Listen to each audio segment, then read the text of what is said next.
আসসালামু আলাইকুম রহমতুল্লাহি ওয়া বারাকাতুহু।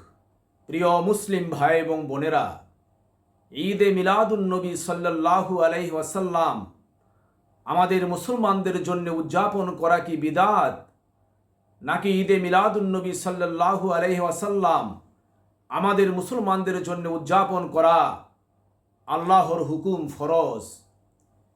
এ বিষয়ে পবিত্র কোরআনুল কারিমের সূরা ইউনূসের ৫৮ নং আয়াতে কারিমায় মহান আল্লাহ রাব্বুল আলামিন ইরশাদ করেন, কুল বিফাদলিল্লাহি ওয়া বিরাহমাতিহি ফাবিযালিকা ফালিয়াফরাহু হুয়া খায়রুম মিম্মা ইয়াজমাউন। অর্থাৎ, হে নবী সাল্লাল্লাহু আলাইহি ওয়াসাল্লাম, আপনি ঘোষণা করে দিন, মুসলমানেরা আল্লাহর পক্ষ থেকে ফজল এবং রহমত লাভ করার কারণে তারা যেন নির্মল খুশি এবং আনন্দ উৎসব উদযাপন করে। এই আয়াতে কারিমার তাফসিরে রুহুল মাআনিতে এভাবে বলা হয়েছে। তাফসিরে রুহুল মাআনিতে উক্ত আয়াতে ফজল ও রহমত অর্থে মুহাম্মদ সাল্লাল্লাহু আলাইহি ওয়াসাল্লামকে উল্লেখ করা হয়েছে। রাইসুল মুফাসসিরিন অর্থাৎ মুফাসসিরদের প্রধান, নবী করিম সাল্লাল্লাহু আলাইহি ওয়াসাল্লামের আপন চাচাতো ভাই হযরত আব্দুল্লাহ ইবনে আব্বাস রাদিয়াল্লাহু তাআলা আনহু বলেন, এই ফজল ও রহমত হচ্ছে মুহাম্মদ সাল্লাল্লাহু আলাইহি ওয়াসাল্লাম। ফজল ও রহমত দ্বারা হযরত আব্দুল্লাহ ইবনে আব্বাস রাদিয়াল্লাহু আনহু তাফসিরের মাঝে মুহাম্মদ সাল্লাল্লাহু আলাইহি ওয়াসাল্লামকে উল্লেখ করেছেন, তার ব্যাখ্যাই করেছেন। নবী করিম সাল্লাল্লাহু আলাইহি ওয়াসাল্লামের 1400 গুণবাচক নাম। এই 1400 গুণবাচক নামের মাঝে ফজল, রহমত, বরকত, নেয়ামত, নূর, রউফ, রহিম এগুলো তার উল্লেখযোগ্য গুণবাচক নাম।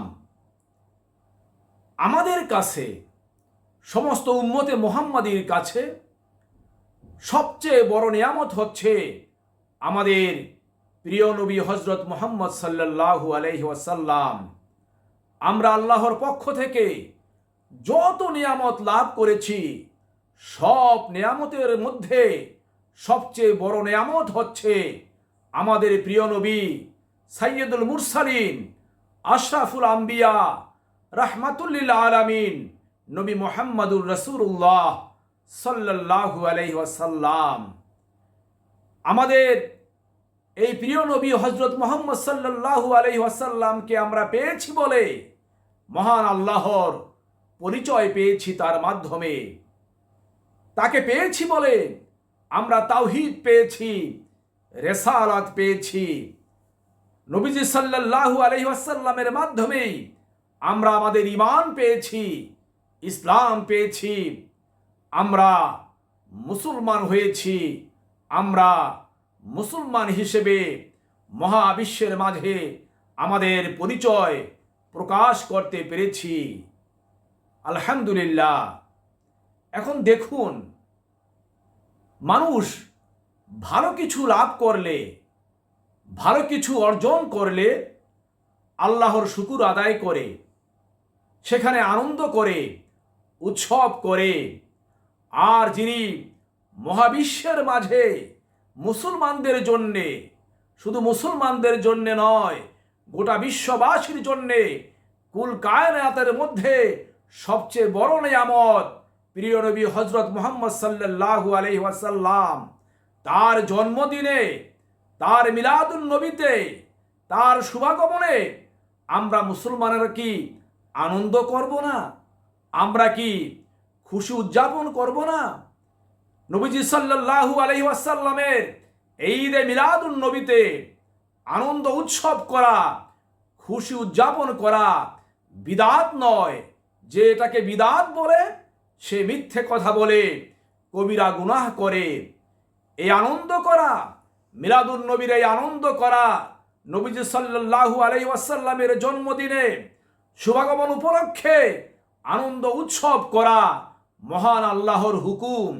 এটা হচ্ছে আমাদের জন্যে ফরজ, অবশ্য কর্তব্য। আলোচ্য আয়াতে কারিমায় সূরা ইউনূসের ৫৮ নম্বর আয়াতে কারিমায় মহান আল্লাহ রাব্বুল আলামিন আমাদেরকে এই নির্দেশে দিয়েছেন, যেহেতু আমরা আল্লাহর পক্ষ থেকে ফজল ও রহমত লাভ করেছি, অর্থাৎ আমাদের প্রিয় নবী হযরত মুহাম্মদ সাল্লাল্লাহু আলাইহি ওয়াসাল্লামকে তার জন্মদিনে পেয়েছি, সেহেতু আমাদেরকে মহান আল্লাহ তাআলার নিকট শুকর আদায় করা অবশ্যই কর্তব্য।